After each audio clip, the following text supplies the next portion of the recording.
नमस्कार, MP news में आप सभी का बहुत स्वागत है। आपके साथ इस वक्त मैं हूं श्रद्धा बुंदेला। और मध्य प्रदेश में विधानसभा चुनाव की हलचल तेज हो चुकी है। जब से तारीखों का ऐलान हुआ है तभी से पार्टियां अपनी अपनी तैयारियों में जुटी हुई नजर आ रही है। इसी कड़ी में अगर हम बात करें बीजेपी और कांग्रेस की सूची की, तो बीजेपी में 5वीं सूची अभी भी आना बाकी है। और हम आपको बता दें कि गहरा मंथन 5वीं सूची पर किया जा रहा है। बात करें कांग्रेस की दूसरी सूची की, तो कांग्रेस की दूसरी सूची जो है वो अभी तक जारी नहीं की गई। इसी मुद्दे पर आज हम बात करेंगे। मेरे सहयोगी संदीप मेरे साथ जुड़े हुए हैं। संदीप, बीजेपी में 5वीं सूची को लेकर गहरा मंथन किया जा रहा है, बैठकों का दौर चल रहा है। आखिरकार 5वीं सूची अभी तक क्यों नहीं आ पाई? मैं आपको बता दूं कि मिशन 2023 के लिए बीजेपी हो या कांग्रेस, दोनों ही राजनीतिक पार्टियां तैयार नजर आ रही है। और उसी कड़ी में जब से बीजेपी ने अपनी 4 सूची जारी की है, मध्य प्रदेश के जो स्थानीय नेता हैं उनमें कहीं ना कहीं दल बदल की राजनीति शुरू हो गई और कहीं ना कहीं भूचाल मचा हुआ है। और यही कारण है कि बीजेपी ने अपनी 5वीं सूची पर अभी ब्रेक लगा रखा है, क्योंकि जो 5वीं सूची है इससे कहीं ना कहीं डैमेज कंट्रोल करने की बीजेपी कोशिश करेगी और जो स्थानीय नेता हैं उनको भी कहीं ना कहीं मनाया जाएगा। और यही कारण है कि बीजेपी ने अपनी 5वीं सूची को रोक रखा है। और कल शाम को ही दिल्ली में एक बड़ी बैठक कोर कमेटी की आयोजित की गई थी, जिसमें तमाम आला नेता अधिकारी मौजूद थे, जहां पर मंथन किया गया और विचार किया गया कि जो 5वीं सूची है उसमें कैसे बीजेपी के पक्ष में एक माहौल बनाया जा सके और किन किन नेताओं को टिकट दिया जाए, इसको लेकर गहरा मंथन हुआ। यानी कि कल या परसों 2 दिन ऐसे रहेंगे जब बीजेपी की ये 5वीं सूची हम सबके सामने आएगी और इसमें लगभग वो नाम पूरे कर लिए जाएंगे जो 230 विधानसभा सीटों पर अपने प्रत्याशियों को उतारने में कामयाब रहे बीजेपी। ठीक है संदीप, लेकिन क्या लगता है आपको 5वीं सूची जब जारी होगी, क्योंकि 2 दिन से हलचल तेज है कि 5वीं सूची बीजेपी की जारी हो सकती है, क्या लगता है आपको कई दिग्गजों के नाम इसमें कट सकते हैं?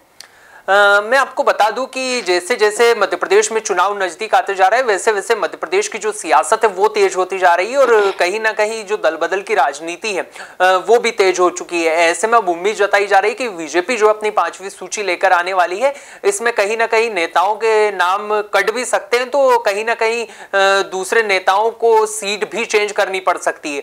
यानी कि अब बीजेपी जो है वो काफी मंथनों के बाद और सोच समझकर अपनी 5वीं सूची जारी करने वाली, और यही कारण है कि बीजेपी लगातार बैठक कर रही है और अपनी 5वीं सूची पर अभी ब्रेक लगा रखा है। और जब ये 5वीं सूची जारी होगी तो इसमें तमाम उन नेताओं के नाम शामिल होंगे जो कहीं ना कहीं विधानसभा चुनाव का रुख बदलते हो और स्थानीय नेताओं के साथ साथ स्थानीय कार्यकर्ताओं से जुड़ाव रखते हो। और ये 5वीं जो सूची है ये आज शाम तक भी आ सकती है, ऐसा सूत्र दावा कर रहे हैं। और अगर आज नहीं आती है तो कल यह सूची हम सबके सामने आएगी, जिसमें लगभग तमाम नाम हम सबके सामने होंगे। ठीक है, लेकिन अगर हम इसी कड़ी में हम कांग्रेस की बात करें तो कांग्रेस की दूसरी सूची आने में इतना इंतजार क्यों करना पड़ रहा है? क्योंकि कमलनाथ तो पहले कह रहे थे कि जैसे ही श्राद्ध होगा वैसे ही हम सारी सूचियां जारी कर देंगे, फिर इतना इंतजार दूसरी सूची को लेकर क्यों? देखिए, कांग्रेस ने भी अपनी जब पहली सूची जारी की थी तो उसमें बड़े नेताओं का नाम था और 144 प्रत्याशियों को कांग्रेस ने एक साथ चुनाव मैदान में उतार दिया। लेकिन जो दूसरी सूची है उसके लिए जो दिल्ली हाईकमान है वो कहीं ना कहीं गहरा मंथन कर रहा है। और जिस तरीके से पहली सूची के बाद कांग्रेस को बगावत झेलनी पड़ी, यही कारण है कि कहीं दूसरी सूची में फिर से बगावत के सुर जो है वो तेज नहीं हो जाए और कहीं ना कहीं जो कद्दावर नेता है मध्य प्रदेश के, जिनको चुनाव मैदान में कांग्रेस उतारने जा रही है, उनको बगावत ना झेलनी पड़े और स्थानीय कार्यकर्ता कहीं ना कहीं कांग्रेस से दूर ना चला जाए। यही कारण है कि कांग्रेस भी बीजेपी के साथ साथ गहरा मंथन कर अपने प्रत्याशियों पर अंतिम मोहर लगाने की कोशिश में लगी हुई है। और इसी कड़ी में कांग्रेस ने अपने जो तमाम सीटें बची हुई हैं उन पर अपने प्रत्याशियों की उम्मीदवारी तो घोषित कर दी, लेकिन कहीं ना कहीं ये सूची जो हम सबके सामने आएगी ये भी आज शाम तक आ सकती है, ऐसा सूत्र दावा कर रहे हैं कि कांग्रेस भी अपने जो तमाम प्रत्याशियों को अंतिम रूप दे चुकी है और यह सूची आज हम सबके सामने आ जाएगी। ठीक है, लेकिन क्या आशंका जता सकते हैं कि जिस तरह से बीजेपी अपनी सूची पर गहरा मंथन कर रही है वैसे ही कांग्रेस भी गहरा मंथन कर रही है, और क्या कई दिग्गजों के नाम इसमें कट सकते हैं?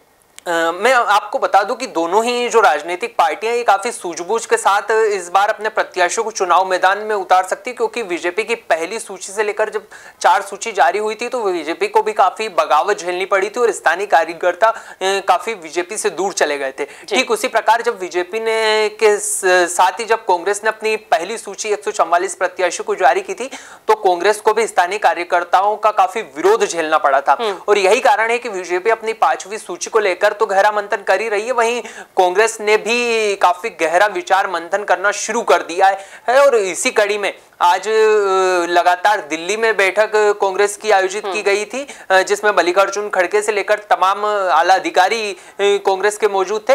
तो वहीं भोपाल में भी एक बड़ी बैठक कमलनाथ के नेतृत्व में आयोजित की गई थी, जिसमें भी कमलनाथ के साथ साथ तमाम वो आला अधिकारी मौजूद थे, नेता मौजूद थे, जो कहीं ना कहीं प्रत्याशियों के नाम को अंतिम मोहर दे सकते और ये सूची जो है हम सबके सामने आ सकती। काफी विचार मंथन इस दोनों ही राजनीतिक पार्टियां अपने प्रत्याशियों को लेकर करती हुई नजर आ रही है। बिल्कुल, काफी विचार मंथन इस पर किया जा रहा है, बैठकों का दौर चल रहा है और बीजेपी की 5वीं सूची और कांग्रेस की दूसरी सूची को लेकर गहरा मंथन फिलहाल दोनों ही पार्टियां करती हुई नजर आ रही है। बहुत शुक्रिया संदीप तमाम जानकारी साझा करने के लिए। यहाँ लेते एक छोटा सा ब्रेक के बाद जल्द हाजिर होंगे, बने रहिए एमपी न्यूज के साथ।